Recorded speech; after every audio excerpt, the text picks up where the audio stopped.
Good news for Realme lovers. Realme number সিরিজের নতুন device বাংলাদেশে অফিসিয়ালি লঞ্চ হতে যাচ্ছে খুব শীঘ্রই। রিয়েলমি নাম্বার সিরিজ হিসেবে কী হতে পারে সেটা তো হওয়ার কথা, রিয়েলমি 13 সিরিজের ডিভাইস। তো দেখা যাক কোন ডিভাইসটা আছে। বাট রিয়েলমি 13 প্রো প্লাস এই ডিভাইসটা কী কী নিয়ে আসতে যাচ্ছে একদম সব কিছু আমরা এখন জেনে ফেলছি। Hello everyone, brand new tech news আপনাদেরকে অনেক ওয়েলকাম। নিশ্চয়ই খুব ভালো আছেন, অনেকগুলো ইন্টারেস্টিং নিউজ আছে অবশ্যই। আর আগামীকাল আপনাদের জন্য প্রশ্ন উত্তর পর্ব থাকবে, আপনারা যেমনটা জানেন আর কি প্রতি সপ্তাহে হয়। তো আজকের ভিডিওতে একটু ঝটপট কমেন্ট করে ফেলবেন যেগুলোর উত্তর আপনারা জানতে চান। আর যে কমেন্টটা দেখবেন আপনার সাথে ম্যাচ করছে বা আপনিও ওই কমেন্টে করতে চাচ্ছিলেন, তাহলে ওই কমেন্টে জাস্ট একটা লাইক দিয়ে দিলেই চলবে, তাহলে আমি বুঝতে পারবো হ্যাঁ ওটার উত্তর আপনারা জানতে চান। অলরাইট, তাহলে শুরু করা যাক একটু ওয়ানপ্লাসকে দিয়ে। ওয়ানপ্লাসের সেকেন্ড ডিভাইস মানে বাংলাদেশের দ্বিতীয় নম্বর অফিসিয়াল ডিভাইসটি কিন্তু লঞ্চ হয়ে গেল এবং আমাদের চ্যানেল থেকে ভিডিও গিয়েছে। ওয়ানপ্লাস নট CE4 লাইট এই ডিভাইসটা মোটামুটি 28,000 টাকায় আসছে, আপনারা জানেন হয়তো। এবং ওই প্রাইস পয়েন্টেও ওয়ান অফ দ্য বেস্ট ফোনের মধ্যে থাকে, কারণ অফিসিয়াল হিসাবে, আনঅফিসিয়াল না, অফিসিয়াল হিসাবে। কারণ আর কি আছে, কি বলে ইনফিনিক্স পাওয়া যাবে, অন্যদিকে টেকনো পাওয়া যাবে, এর বাইরে কিন্তু অফিসিয়াল অন্য কোনো ব্র্যান্ডের ডিভাইস এরকম প্রাইস পয়েন্টে নেই। তো সেই হিসাবে কম্পেয়ার করে ওই ফোনটাকে মোটামুটি ভালো বলা যায়। এখন গ্রিন লাইনের মালিক না হলেই হয় আর কি। তো মনে হয় ওই ফোন সম্বন্ধে আপনারা মোটামুটি জানেন, ডিটেইলে আর কিছু বলার নাই। যদি প্রয়োজন পড়ে রিভিউটা দেখে নেবেন তাহলে ক্লিয়ার হয়ে যাবে। রিয়েলমির ব্যাপারে বলছিলাম, রিয়েলমি 13 প্রো প্লাস এই ডিভাইসটাতেও কিন্তু ইন্টারেস্টিং অনেক কিছুই নিয়ে আসতে যাচ্ছে এবারে। কার্ভড প্যানেল থাকবে অবশ্যই এবং 120 hertz high refreshed OLED panel. অন্যদিকে এটার ক্যামেরা সেকশনে মেইন শুটারটা 50 মেগাপিক্সেলের Sony sensor, Sony LYT701 sensor থাকবে। পরবর্তী শুটারটা 50 মেগাপিক্সেল, যেখানে আমরা 3x অপটিক্যাল জুম পাবো, ওই পোর্ট্রেটের কাজে লাগবে এবং জুম লেন্স অনেকেরই প্রয়োজন হয়।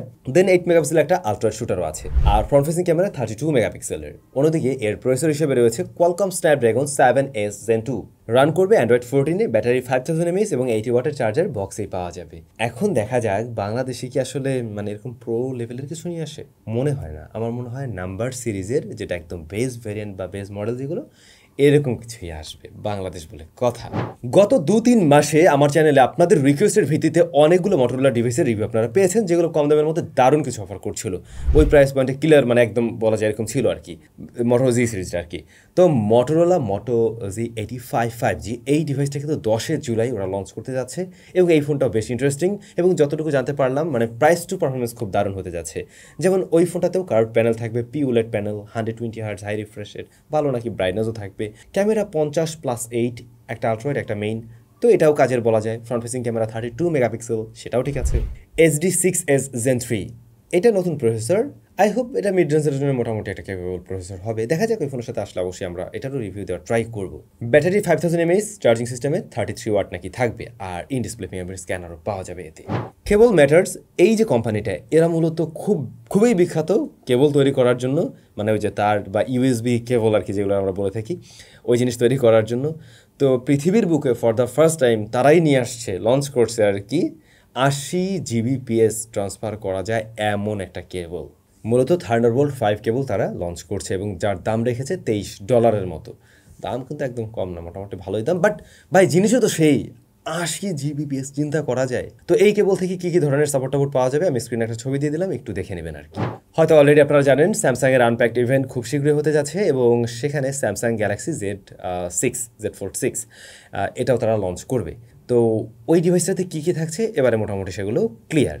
ডিসপ্লে 7.6 ইঞ্চ, মেইন যে ডিসপ্লেটা যেটা ফোল্ডেবল ডিসপ্লে, বড় ডিসপ্লে, স্কোয়ার ডিসপ্লে, ওইটার সাইজ এমন 120 হার্টজ হাই রিফ্রেশেড এবং অবশ্যই ফোল্ডেবল ফ্লেক্সিবল ডিসপ্লে। তো এই ডিসপ্লের তলায় ওরা আগের বারের মতো আন্ডার ডিসপ্লে ক্যামেরা ব্যবহার করতে যাচ্ছে এবং সেটা 4 মেগাপিক্সেলের এবং আই থিঙ্ক এটা খুব একটা কাজের কিছু হবে না। আর আউটার ডিসপ্লেটা অবভিয়াসলি ছোট, 6.3 ইঞ্চ, 120 হার্টজ হাই রিফ্রেশেড অবশ্যই এখানে পাওয়া যাবে। অ্যামোলেড প্যানেল মূলত এই ফোনের প্রসেসর হিসেবে রয়েছে কোয়ালকম স্ন্যাপড্রাগন 8 Gen 3। ক্যামেরা রিয়ারে 3টা 50, 12 এবং 10 মেগাপিক্সেলের যে শুটার, এটা মূলত টেলিফটো জুম লেন্স। ব্যাটারি এবারে থাকছে 4400 mAh-এর, তবে আমি জানি না এবারে ফোনটা ফাইনালি একটু স্লিম করা হয় কি না। অলরেডি কিন্তু অন্য ব্র্যান্ডের এই যে ফোল্ডেবল ডিভাইসগুলো অনেকটা স্লিম হয়ে গেছে। লাস্ট ইয়ারে আমরা ওই যে ওপোর ফোনটা দেখলাম, ওয়ানপ্লাসের ফোনটা দেখলাম, আর অনারের ফোন তো আছেই বা হুয়াওয়ের ফোন তো আছেই, যেগুলো একদম সুপার স্লিম ফোল্ডেবল ডিভাইস। সেখানে স্যামসাং এই টেকনোলজি আগে নিয়ে এসেও এখনও সেই মানে এরকম বাটখারার মতো ফোন কেন তৈরি করতেছে ওরাই ভালো জানে। যাই হোক, এটাকে আরেকটু মানে আমি তো লাস্ট ইয়ারে ওই ফোনটা ব্যবহার করছিলাম একদম নিজস্ব ডেইলি ড্রাইভার হিসেবে, আপনারা জানেন, বাট ওইটা আমার কাছে আসলেই প্র্যাকটিক্যাল মনে হয় নাই, এখনও স্টিল প্র্যাকটিক্যাল আমার মনে হয় নাই। সো দেখা যাক এবারে কি হয় আর কি।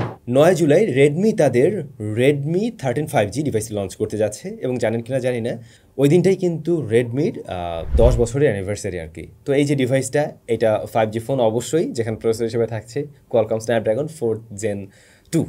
ডিসপ্লে থাকবে নাকি বিশাল বড় 6.77 ইঞ্চ, এবং এটা 120 Hz হাই রিফ্রেশ রেট। তবে একটু কনফিউশন আছে, এই ডিসপ্লেটা এইচডি প্লাস নাকি ফুল এইচডি প্লাস একদম 100% শিওর করে বলা যাচ্ছে না। ক্যামেরা 50 এবং 8 না। ফ্রন্ট ফেসিং ক্যামেরাটা বোধ হয় 13 মেগাপিক্সেলের। ব্যাটারি 5030 mAh এবং 32 ওয়াটের চার্জিং সিস্টেম। এর যে 4G ভ্যারিয়েন্টটা না, ওটার সাথে অনেকটাই মিল রাখে, প্রসেসরটা আমরা আলাদা দেখছি আর কি, বাকি বিষয়বস্তু প্রায় সিমিলার বলা যায়। তো এই ফোনটার দাম নাকি বেশ কিছুটা কম হবে এবং ইন্ডিয়াতে অনেক কম দামে লঞ্চ করবে। বাংলাদেশ রেডমি এটা লঞ্চ করবে কিনা আমি এখনও শিওর না আর কি।